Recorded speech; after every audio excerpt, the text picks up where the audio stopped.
আসসালামু আলাইকুম, আশা করি সবাই ভালো আছেন। তো আমিও ভালো আছি।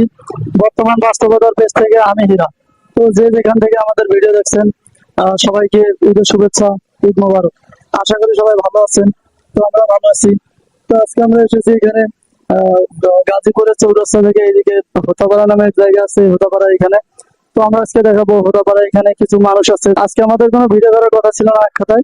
তো দেখে অনেক খারাপ লাগছে, যার কারণে আমাদের ভিডিওটা করা। তো আমরা তাদেরকে দেখাবো। আসসালামু আলাইকুম। ওয়ালাইকুম সালাম। আপনার নাম?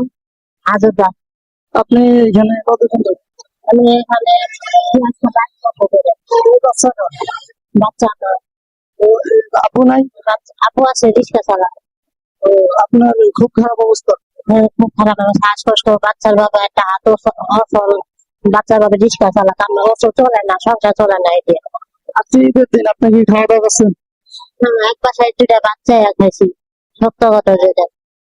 তো আপনি মাংস সকালবেলা কোনো মুরগির মাংস বা না না না, কোনো মুরগি মাংস কোনো খাওয়া দাওয়া করিনি। এই যে কেবল মাত্র খাইয়া এলাম। কিন্তু আপনি এইখানে শুধু এখানে থাকেন, অন্য কোথাও যান? আমি এনে ঘুরি, রাজেন্দ্রপুর ঘুরি, তোমার ওই জায়গায় জায়গায় আমি ঘুরি, আপিগেট, মণিপুর, কোথাওয়ারা, যে জায়গায় জায়গায় ঘুরি। পায়ে হেঁটে যান? পাও হেঁটে, আবার মনে করেন গাড়ি দিয়ে যাই, ভাড়া দিয়ে। কষ্ট হয় না? কষ্ট হলে কি করবো, এখন আমার গরিবের কপাল, আমার কষ্ট করারই না তো। এই বাচ্চার নাম কি? বাচ্চার নাম সুমাইয়া। আমার দুইটা আছে, একটা 10 বছর, একটা 3 বছর।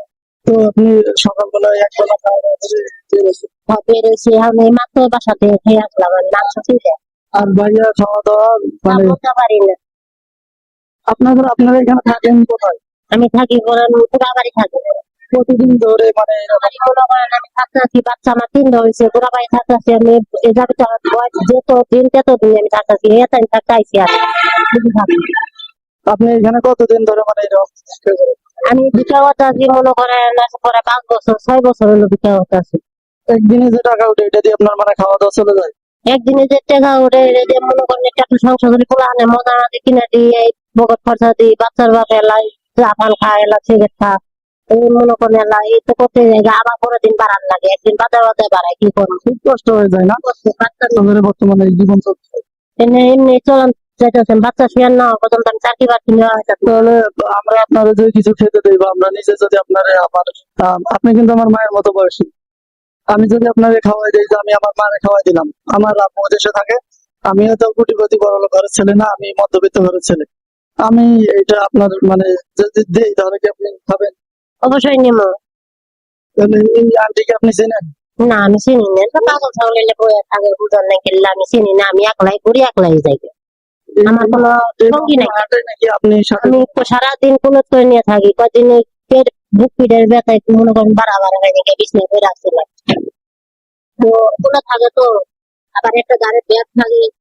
তো আপনার জন্য আমাদের পক্ষ থেকে ছোট্ট একটা উপহার, সামান্য। এটা দাও, আমি তাকে দিচ্ছি। এখান থেকে তুমি এটা থাকো।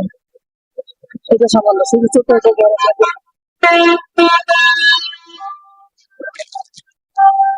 আপনি খুশি? খুশি? এই বাচ্চাটাকে খাওয়াবে, তার নাম সুমাইয়া। আমার নাম সুমাইয়া। বাচ্চা গুলো কি কষ্ট করি, কষ্ট তো আমার কোনো ঠেয়া না। আমি এক বাসায় কাজ করে গেলাম, আমার পেটে ভাত করতো না। তো কি এইসব মানে খেতে পারে? খেতে পারে। তো ওর জন্য কিছু নিয়ে আসি। আচ্ছা, ওর জন্য আমরা নিয়ে আসতেছি। একটু চেষ্টা করেন মানে ভালো পথে, যেহেতু ভাইয়া কাজ করে। করবো, বাচ্চাটা রাখা মানুষ নাকি, বুঝছেন? বাচ্চাটা আর একটা বছর গেলে আমি বাচ্চাটা ছুঁয়ে চাকরি বাকরি নেবো, বুঝছেন? আমার আমার একটা বছর আর একটা বছর আমার রাস্তাঘাট আমার কষ্ট করার না। আপনার ছেলে মেয়ে মানে বিয়ে শাদী হয়েছে? না, বাচ্চা একটা 10 বছর, একটা হয়েছে 3 বছর, একটা 10 বছরের স্কুলে দিছি। পড়াশোনা করে সবাই? ওখানে দিছি, তা মনে করেন পড়াশোনা করতেছে, খরচা পাতি আর পিছিয়ে যাওতাছি। বা 3টা পুরানের পিছিয়ে খরচা তো কম যায় না, পড়ার লেখা খরচা তো কম যায় না, গাড়ি ভাড়া চলে না। এই দিয়ে বাচ্চা বাবুর বাবুর জন্য সাধারণ এই যে এতটুকু দাও, আমি আমি দিতেছি। ঠিক আছে?